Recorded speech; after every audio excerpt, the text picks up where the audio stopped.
Hello అండి. ఇప్పుడు చెప్పబోయే కథ పేరు 'మార్పు రావాలి'. ఈ కథని రచించిన వారు భారతి గారు. ఇక కథలోకి వెళ్ళిపోతే, దీపు, చైతు, ఏమండి మీ ముగ్గురు ఒకసారి ఇలా వస్తే మీతో మాట్లాడాలి. పిల్లల్ని భర్తని పిలిచింది ఇందుమతి. టీవీ చూస్తున్న మోహన్, మొబైల్ ఫోన్లో గేమ్స్ ఆడుకుంటున్న పిల్లలు మేము బిజీ, తర్వాత మాట్లాడుకుందాం అనేశారు. ఇందు వైపు చూడకుండానే. తర్వాత మాట్లాడటానికి రేపటి నుండి నేనిక్కడుండనేమో అన్న ఇందుమతి ఈ మాటలకు తలెత్తి చూశారు ముగ్గురు. ఊరు వెళ్తావా? ఎక్కడికి? మాకు చెప్పనే లేదు. ప్రశ్నలు వరుసగా వచ్చాయి. నేను చెప్పేది జాగ్రత్తగా వినండి. రేపు నేను పీజీ హాస్టల్కు వెళ్ళిపోతాను. ఆ తర్వాత నేను పనిచేస్తున్న స్కూలుకి దగ్గరలో ఇల్లు చూసుకుంటాను అన్న ఇందు మాటలకు ముగ్గురు అయోమయంగా చూశారు. పీజీ హాస్టల్ ఏమిటి? ఇల్లు చూడటం ఏమిటి? ఏం మాట్లాడుతున్నావు నువ్వు? అన్నాడు ముందుగా తేరుకున్న మోహన్. నేను ఇదివరకులా పని చెయ్యలేకపోతున్నాను, తిరగలేకపోతున్నాను. అందుకని స్కూలుకి దగ్గరలో ఇల్లు తీసుకోవాలనుకుంటున్నాను అన్న ఇందుతో, నాకు చెప్పకుండానే ఇంత పెద్ద నిర్ణయం తీసుకుంటావా? కోపంగా అన్నాడు మోహన్. నాకీ ఆలోచన వచ్చిన వెంటనే మీకు చెప్తున్నాను. మీరైతే కనీసం నన్ను సంప్రదించకుండానే ఈ ఇల్లు కొన్నారు అన్న ఇందుతో, పిల్లలు స్కూల్కి, నా ఆఫీసుకి దగ్గరని ఈ ఇల్లు తీసుకున్నాను. తప్పేముంది ఇందులో? సమర్థించుకున్నాడు మోహన్.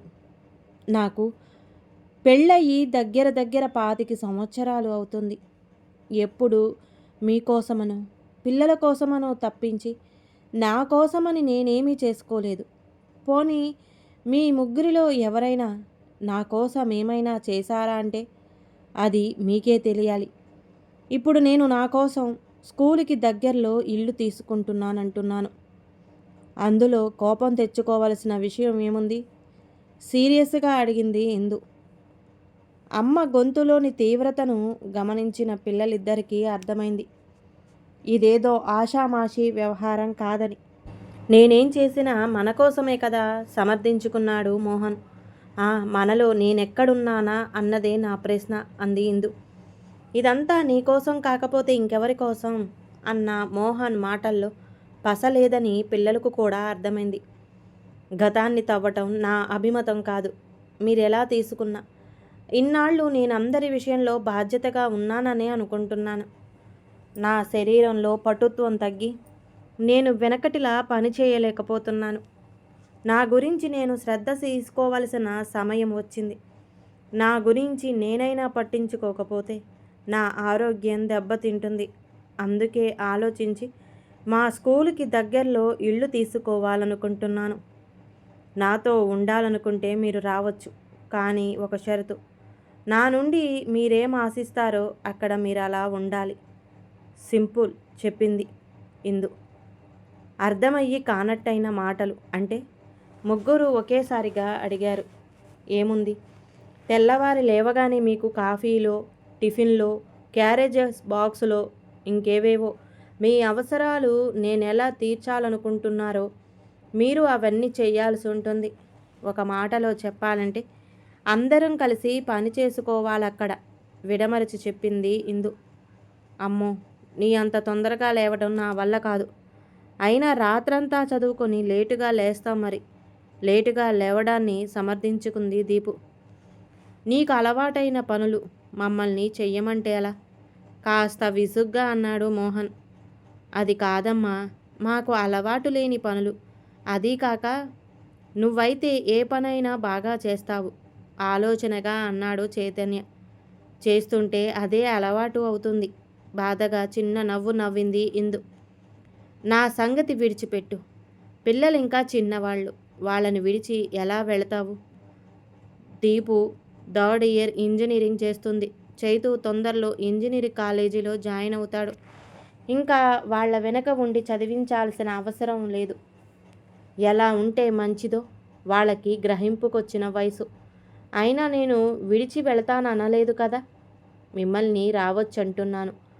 పోనీ నీకంత చేయడం కష్టంగా ఉంటే వంట మనిషిని పెట్టుకుందాం అన్న తండ్రి మాటలకు అంతకుముందు జరిగిన విషయం గుర్తుకొచ్చింది చైతన్యకు.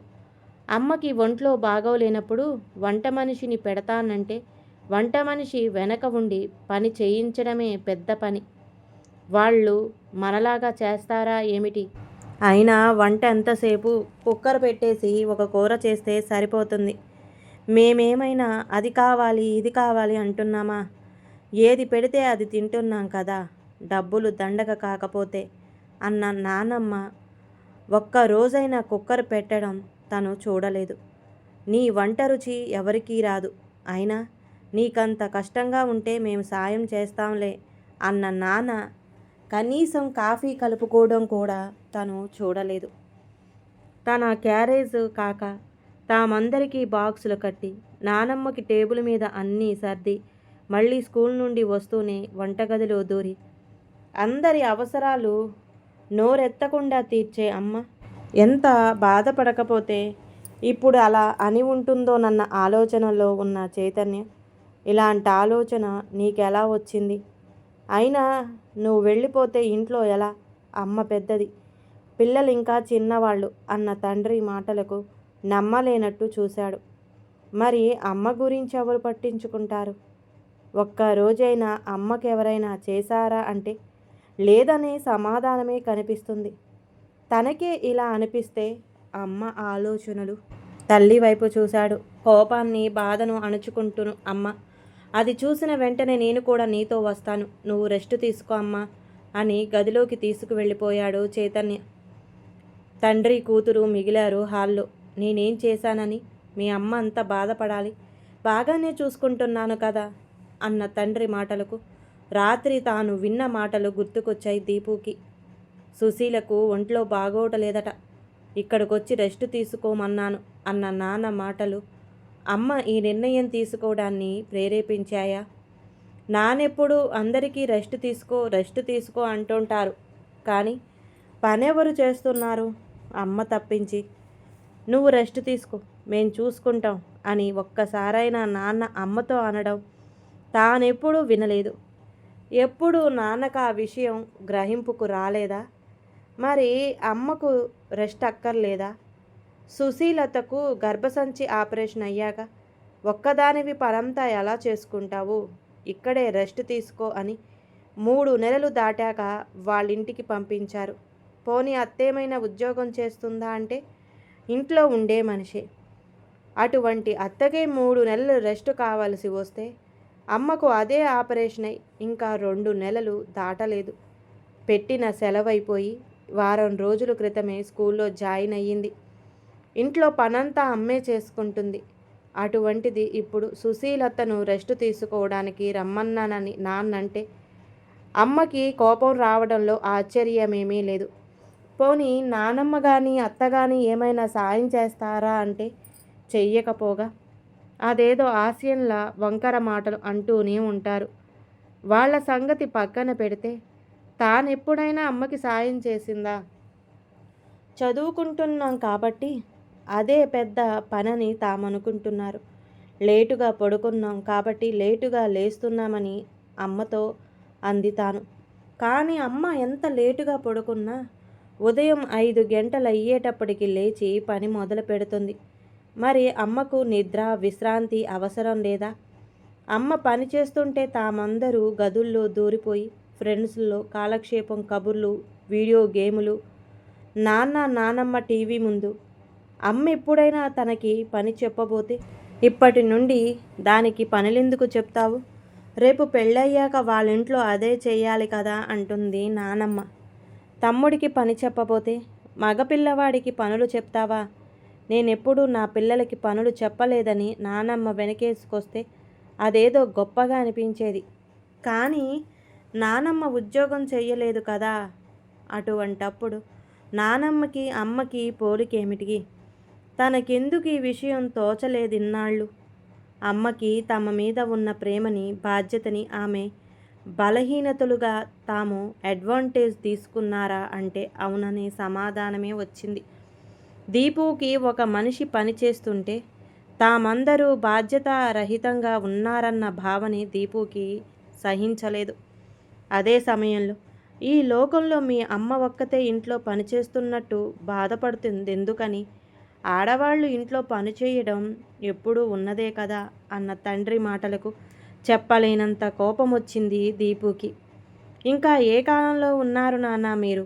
ఒకప్పుడు మగవాళ్లే ఉద్యోగాలు చేసేవారు, ఆడవాళ్ళు ఇంట్లో పని చేసేవారు. ఇప్పుడు ఆడవాళ్ళు ఉద్యోగాలు చేస్తున్నప్పుడు ఇంటి పనులు కూడా ఇద్దరూ కలిసి చేసుకోవాలి కదా. గుండెల మీద చెయ్యి వేసుకొని చెప్పండి, మీరెప్పుడైనా అమ్మకి సాయం చేశారా? మిమ్మల్ని అంటున్నాననే కాదు, ఇందులో మా తప్పు కూడా ఉంది. మేము కూడా అమ్మ గురించి ఎప్పుడూ పట్టించుకోలేదు. అమ్మ చెప్పాకైనా తన మనసు అర్థం చేసుకోలేకపోతే నన్ను నేను క్షమించుకోలేను. నా పెళ్ళయ్యాక నేను కూడా అమ్మలాగే ఉద్యోగం చేస్తూ అందరూ కూర్చుని కబుర్లు చెప్పుకుంటుంటే ఒక్కదాన్నే పంటి బిగువున భరిస్తూ ఇంట్లో పనులు చేయాలంటే నా వల్ల కాదు. అందుకే నేను కూడా అమ్మతో వెళతాను అనేసి గదిలోకి వెళ్ళిపోయింది. హాల్లో ఒంటరిగా మిగిలిపోయాడు మోహన్. ఇందు కుటుంబానికి ఏమి చెయ్యలేదని తాననలేడు. అలాగని ఆమెతో పాటు బాధ్యతలను పంచుకోవాలంటే అలవాటు లేని పని. కూతురు కూడా అంత మాట అన్నాక నిజమే అనిపిస్తుంది. ఇంట్లో పనంతా ఇందుయే చేసుకుంటుంది. పిల్లల్ని తానే చదివిస్తుంది. అమ్మని తనింటికి వచ్చిన చెల్లెళ్ళని చూసుకుంటుంది. తాను సాయం చెయ్యకపోగా కనీసం మెచ్చుకుంటూ అయినా ఒక్కరోజు కూడా మాట్లాడలేదు. కానీ ఇంట్లో భార్యలకు సహాయం చేసే మగవాళ్లను గురించి ఆడంగి వాళ్ళు అని తన తల్లి చెల్లెలు అనుకోవడము, కొన్ని పనులు ఆడవాళ్లే చెయ్యాలన్న స్నేహితుల మాటలు, ఇంటిని ఇందుయే బాగా చూసుకోగలదన్న తన నమ్మకము ఎటువైపు వెళ్ళాలో తెలియడం లేదు. ఇందుని వదిలి ఉండలేడు. అలాగని ఇందుతో సమానంగా వంటగదిలో పని చెయ్యనూ లేడు. చిన్న చెల్లి దగ్గరకు వెళ్ళిన అమ్మ వస్తే ఏం చెప్పాలి? భార్య నీ మాట వినేటట్టు చేసుకోలేవా అని అడుగుతుంది. సమస్యకు పరిష్కారం ఏమిటో తెలియడం లేదు. తరతరాలుగా జీర్ణించుకుపోయిన మగబుద్ధి, వివేకంతో కూడిన విచక్షణల మధ్య ఇంకా ఊగిసలాడుతూనే ఉంది మోహన్ మనసు. ఇంతలో సుశీల దగ్గర నుండి ఫోన్. అంత దూరం ఒక్కదానివి ఎలా వెళతావు? నేనొచ్చి దింపుతానన్నారాయన. అందుకే 2 రోజులు పోయాక వస్తానని. ఏం చెయ్యాలో పాలుపోక చిన్నప్పటి తన క్లాస్మేట్ ఇందు కొలీగ్ అయిన శ్రావణి దగ్గరకు వెళ్ళాడు. ఫోన్ చెయ్యడమే కానీ తాను ఇంటి నుండి వచ్చిన 4 రోజులైనా తన దగ్గరికి రాలేదు మోహన్. అతని మనసులో తన విలువ ఇంతేనా? కోపం బాధల మధ్య మనసు కొట్టుకుంటుంది. అప్పుడొచ్చాడు మోహన్. మీ స్కూల్కి దగ్గరలో కొత్త అపార్ట్మెంట్ వేశారు, నీకు నచ్చితే ఒకటి తీసుకుందాం అంటూ 4 బ్రోచర్లు పట్టుకొని నమ్మలేకపోయింది ఇందు. అపనమ్మకంగా చూస్తున్న ఇందుతో, సారీరా, నీ గురించి ఎప్పుడూ ఆలోచించలేదు, ఇక నుండి ఈ పొరపాటు జరగదు అంటూ అది హాస్టల్ని కూడా చూడకుండా దగ్గరికి తీసుకున్నాడు. తనలో ఈ మార్పుకి కారణం శ్రావణి ఇంట్లో జరిగిన విషయం. సుశీల రెస్ట్ తీసుకోవడానికి రమ్మన్నానని చెప్పిన వెంటనే ఆపరేషన్ 6 నెలలయ్యింది. సుశీలకు రెస్ట్ కావాలా? అదే ఆపరేషన్ 2 నెలల కిందటే చేయించుకుని ఉద్యోగం చేస్తున్న ఇందు మీ అందరికీ చాకిరి చెయ్యాలా? బుద్ధుండే మాట్లాడుతున్నావా? నా క్లాస్మేటువని చెప్పుకోవడానికి సిగ్గుపడుతున్నాను. నీతో పాటు ఇందు ఉద్యోగం చేస్తున్నప్పుడు తనతో పాటు ఇంటి బాధ్యతలను పంచుకోవాలని తెలియదా? నీ డిక్షనరీలో భార్య మనిషి కాదా? ఆమెకు విశ్రాంతి అక్కర్లేదా? ఇందు కాబట్టి ఇన్నాళ్ళు భరించింది. అదే నేనైతే ఎప్పుడు విడాకులు ఇచ్చేద్దును. మనసులో శ్రావణి మాటలు గింగురుమంటున్నాయి. నిజమే కదా? అలవాటైన పుట్టింటికి రావడానికే ఒకదానివి ఎలా వెళతావని సుశీల వాళ్ళాయన ఆలోచిస్తుంటే ఇంటా బయట అన్ని పనులు చేసుకుంటూ తన భార్యను తానెంత బాగా చూసుకోవాలి, తానేమి చెయ్యాలో తెలిసి వచ్చింది. మార్పు రావాలి. ఉద్యోగాలు చేస్తున్న భార్యాభర్తలున్న భర్తల్లో మార్పు రావాలి. పనుల్లో ఆడ మగ తేడా చూపించకుండా ఇద్దరు కలిసి పని చేసుకోవాలి. ఇన్నాళ్ళు తాను చేసిన తప్పేమిటో అర్థమైంది. ఇందు బాధపడకుండా చూసుకోవాలి. తనకి పనుల్లో సాయం చేయాలి. ముందొక వంట మనిషిని పెట్టుకోవాలి. ఇందుకి ఎలాంటి కష్టం కలగకుండా చూసుకోవాలి. అంతే. ఈ ఆలోచన వచ్చిన వెంటనే స్కూలుకి దగ్గరలో కొనుక్కోవడానికి ఇళ్ళేమైనా ఉన్నాయో కనుక్కొని ఇందు ముందు వాలిపోయాడు మోహన్. ఈ కథ కనుక నచ్చితే ప్లీజ్ అండి లైక్ చేయండి. అలాగే ఛానల్ని సబ్స్క్రైబ్ చేసుకోవడం మాత్రం మర్చిపోమాకండి. మీ విలువైన అభిప్రాయాన్ని కామెంట్ బాక్స్లో కామెంట్ చేయండి. అందరికీ ధన్యవాదాలండి.